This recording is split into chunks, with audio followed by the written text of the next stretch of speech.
Now the man had relations with his wife Eve, and she conceived and gave birth to Cain, and she said, I have gotten a man-child with the help of the Lord.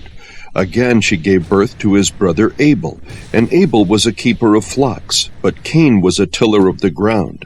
So it came about in the course of time that Cain brought an offering to the Lord of the fruit of the ground.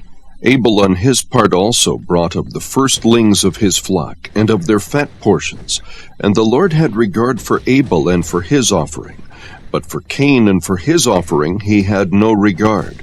So Cain became very angry, and his countenance fell. But to those who are defiled and unbelieving, nothing is pure, but both their mind and their conscience are defiled. They profess to know God, but by their deeds they deny him, being detestable and disobedient, and worthless for any good deed. And they, having become callous, have given themselves over to sensuality, for the practice of every kind of impurity with greediness. Then the Lord said to Cain, Why are you angry, and why has your countenance fallen? If you do well, will not your countenance be lifted up?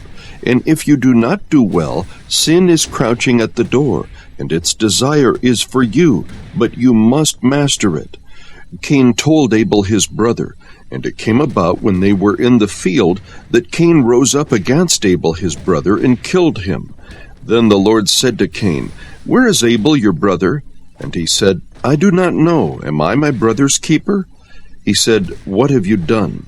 The voice of your brother's blood is crying to me from the ground. Now you are cursed from the ground, which has opened its mouth to receive your brother's blood from your hand. When you cultivate the ground, it will no longer yield its strength to you. You will be a vagrant and a wanderer on the earth. Cain said to the Lord, My punishment is too great to bear. Behold, you have driven me this day from the face of the ground, and from your face I will be hidden, and I will be a vagrant and a wanderer on the earth, and whoever finds me will kill me. So the Lord said to him, Therefore whoever kills Cain, vengeance will be taken on him sevenfold. And the Lord appointed a sign for Cain, so that no one finding him would slay him. You shall not uncover the nakedness of a woman and of her daughter, nor shall you take her son's daughter or her daughter's daughter to uncover her nakedness. Marriage is to be held in honor among all, and the marriage bed is to be undefiled. For fornicators and adulterers God will judge. You have heard that it was said, You shall not commit adultery.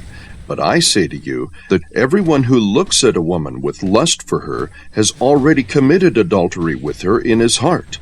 If your right eye makes you stumble, tear it out and throw it from you.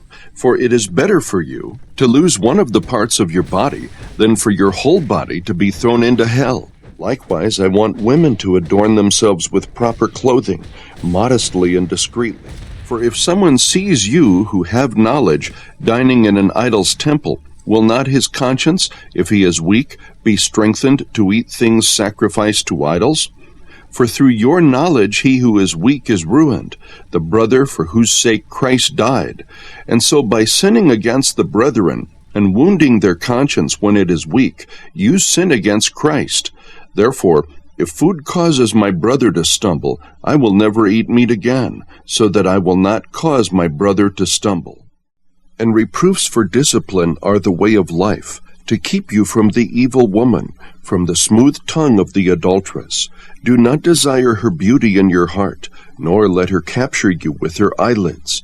For on account of a harlot one is reduced to a loaf of bread, and an adulteress hunts for the precious life.